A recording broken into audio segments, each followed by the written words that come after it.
Louvado seja o Senhor Jesus Cristo, para sempre seja louvado. Está reunido em nome do Pai, Filho e Espírito Santo. Amém. A graça do nosso Senhor Jesus Cristo, o amor do Pai, a comunhão do Espírito Santo estejam convosco. Queridos irmãos e irmãs, boa tarde.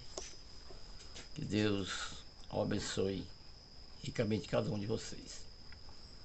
Solidariedade.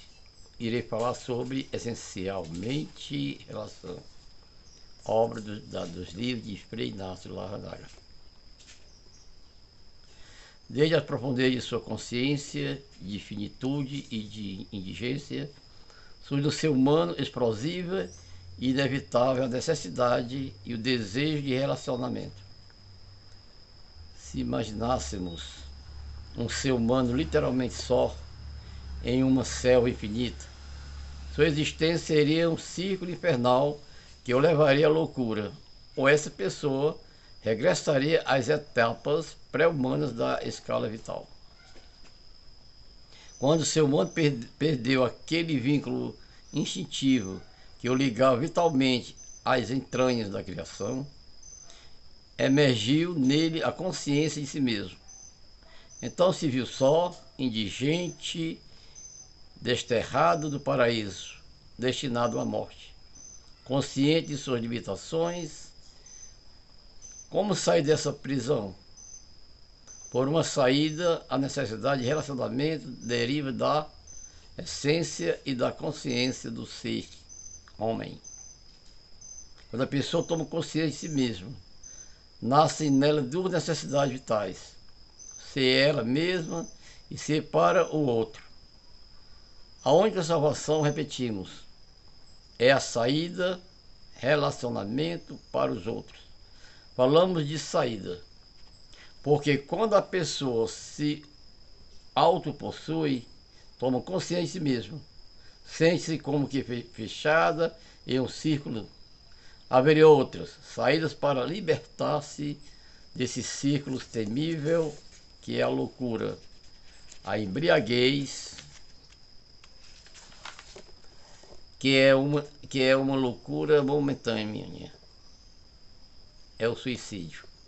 Mas essas saídas não salvam, destroem e são alienação. Ser solidão, inferioridade, hipizeidade é constitutivo da pessoa. Também é constitutivo e, na mesma medida, ser relação, o homem é, portanto, um ser constitutivamente aberto, essencialmente em referência a outras pessoas. Estabelece com outros uma interação, entrelaça-se com eles e formam um nós, a comunidade.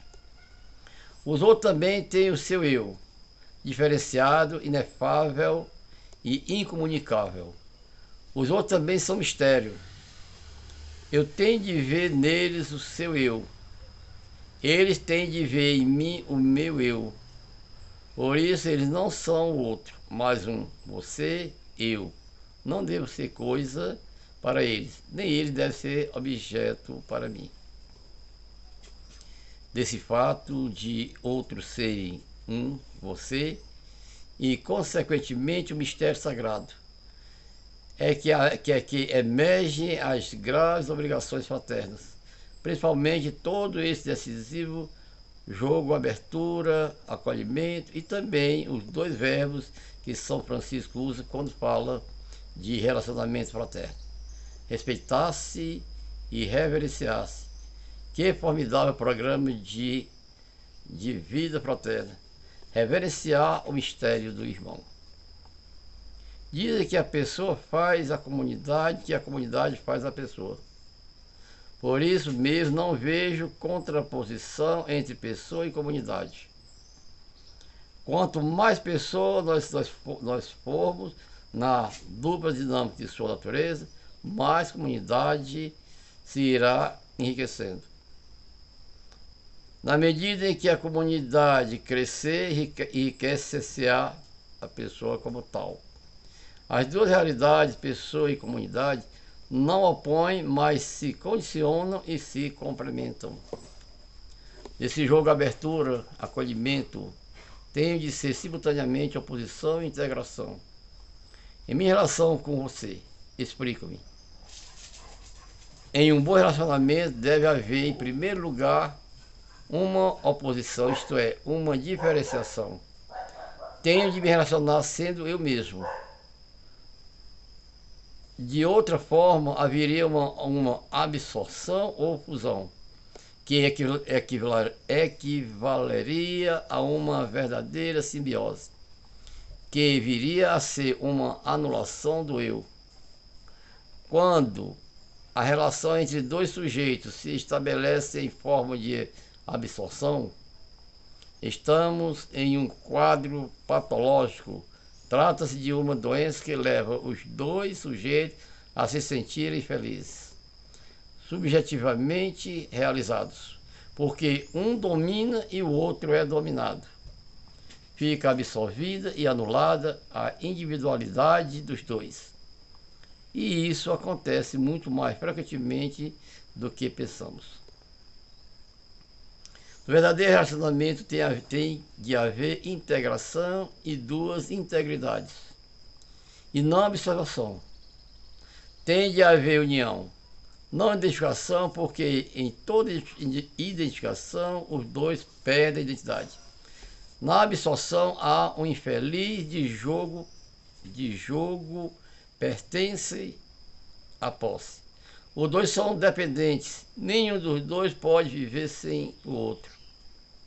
Os dois tentam escapar do isolamento, um fazendo do outro parte de si mesmo, e o outro se fazendo pertence. Pessoa madura é aquela que não domina nem se deixa dominar. Mas as pessoas não maduras podem assumir alternada e quase instintivamente a função de dominar ou ser dominadas. Renunciam à própria liberdade para instrumentalizar ou para ser instrumento de alguém. Ser relação significa, portanto, tendência abertura ou movimento para um. Você salvaguarda, porém, minha integridade sendo eu mesmo. Como diz Fromm, essa relação constitui o paradoxo dos seres que se convertem em um. E apesar disso, continuam a ser dois.